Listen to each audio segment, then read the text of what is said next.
If God really exists, and if He created mankind as the center of this universe, then why is the universe so huge? Why do we have all these galaxies and planets when we only need and are only able to live on one planet? If you want to know the answer to this question, keep watching.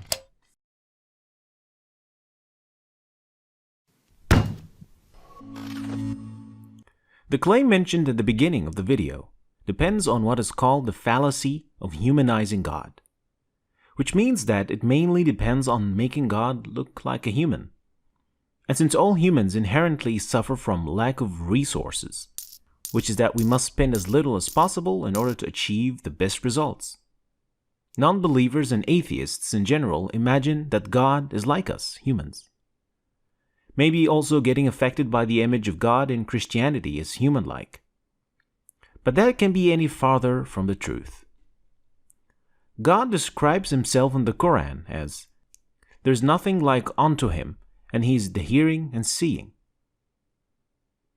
If God created billions and billions of universes like ours, would that lessen His depositories? God Almighty creates what He wills, and we must reflect on His great omnipotence and wonderful wisdom which He wrapped in His creation.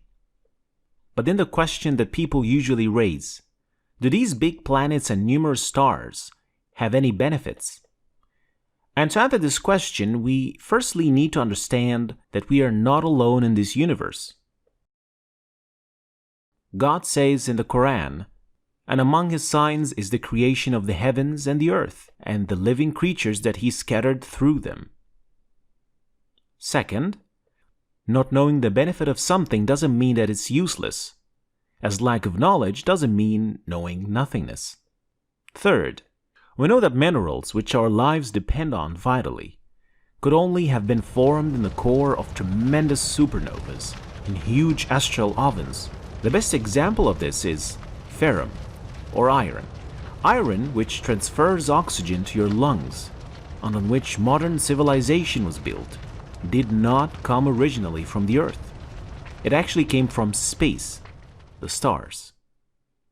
Fourth, and most importantly, inertia.